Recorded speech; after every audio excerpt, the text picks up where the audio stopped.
많은 환자분들께서 본인이 휘어진 이유나 혹은 비대칭이 심한 이유를 여쭤봅니다. 사실 이건 환자분뿐만 아니라 정상인분들도 어느 정도 체형적으로 비대칭을 갖고 있습니다. 업무 패턴이나 본인의 불편감 등에 따라 보다 더 편한 자세들을 계속해서 선택해 나갑니다. 근데 아프지 않을 때까지는 큰 문제가 아니지만 아프기 시작하면 일단 문제가 심각해지죠. 통상적으로 환자분께서는 심해졌다고 인지하는 시점부터 증상이 갑자기 나타났다라고 하시는데요. 사실 그렇진 않습니다. 뻐근했다 풀렸다가 반복하면서 어느 정도 적응해 계셨던 거죠.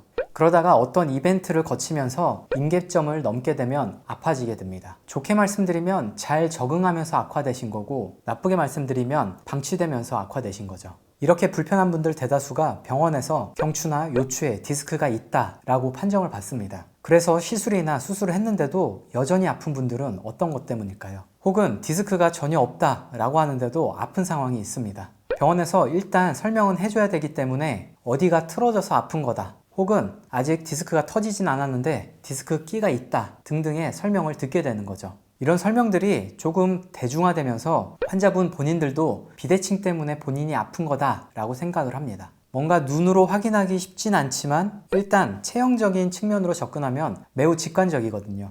하지만 비대칭인 몸 자체는 원인이라기보다는 결과물에 해당합니다. 불편하기 때문에 다른 근육들을 끌어다 쓰는 패턴, 즉 보상 패턴 때문에, 혹은 불편한 움직임을 피하는 회피 반응으로 움직임을 제한하면서 비대칭이 점점 생기는 거죠. 여기에는 코어가 깨지거나 혹은 고관절의 기능 이상, 아니면 견갑대들의 기능 이상이 깨졌을 때 모두 비대칭이 일어날 수 있습니다. 그리고 이런 결과에 따라서 더욱더 악순환 패턴을 밟아 나간다 라고 말할 수 있습니다. 제가 항상 설명드렸던 견갑골의 하강증후군을 예로 들어보겠습니다. 견갑골의 경우는 어떤 원인에 의해서 팔의 무게 자체를 견갑골이 통제하지 못하게 됩니다. 그렇게 되면 척추 가까이에 견갑골을 모으게 되는데 그게 바로 하강 패턴이 되는 거죠. 이런 방식이 모멘트함을 줄인다 라고 표현을 합니다. 근데 이렇게 불편감이 있거나 비대칭이 심한 분들이 최우선적으로 접근하는 게 재활 운동입니다.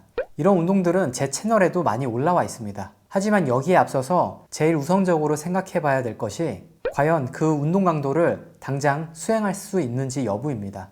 만약 운동을 하시면서 불편감이 더 심해지거나 혹은 오른쪽 왼쪽의 자극들이 뭔가 맞지 않고 잘못 들어온다 라고 생각된다면 온전히 그 강도로 수행할 수 있는 능력이 크지 않다는 것을 의미합니다. 만약 운동을 하시는데 뭔가 불편감이 더 심해지신다면 이건 앉아서 하시거나 서서 하실 게 아닙니다. 일단 누우셔서 아주 낮은 강도로 하실 수 있는 방식을 찾으셔야 됩니다. 이 방식으로 어느 정도 수행이 가능하다면 그 다음 부하로 넘어가는 패턴으로 운동을 하셔야 됩니다. 만약에 이 부분에 대해서 감을 잡기 힘들다라고 하시면 그 부분에 있어서는 전문가분들을 찾아가는 게 좋을 것 같습니다. 저도 예전에는 비대칭을 기준으로 진단을 많이 내리곤 했습니다. 하지만 계속해서 진료를 해 나가다 보니 비대칭이 아주 심한 분들을 제외하고서는 결과로 해석하고 치료 계획을 수립해 나가는 게 적당하다라고 생각을 합니다. 본인의 증상이 심하신 분들 중에 MRI나 CT상 기질적인 문제는 크지 않은데 불편감이 계속 있는 분들은 기능적인 문제로 접근하시는 게 더 합당합니다. 단순히 좌우 밸런스가 많이 깨져서 통증이 있겠다라고 접근을 하게 되면 강제로 높은 강도의 운동을 수행하다가 점점 기능이 깨지는 경우가 많기 때문에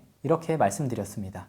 오늘 한 환자분께서 딱 여기에 해당됐습니다. 문제들은 크지 않은데 계속 비대칭에 너무 집중을 하고 계세요. 그러다 보니까 어디서 좋다는 운동을 따라 하시다가 증상이 매우 커졌기 때문에 이렇게 다뤄왔습니다. 그럼 지금까지 페인랩이었습니다.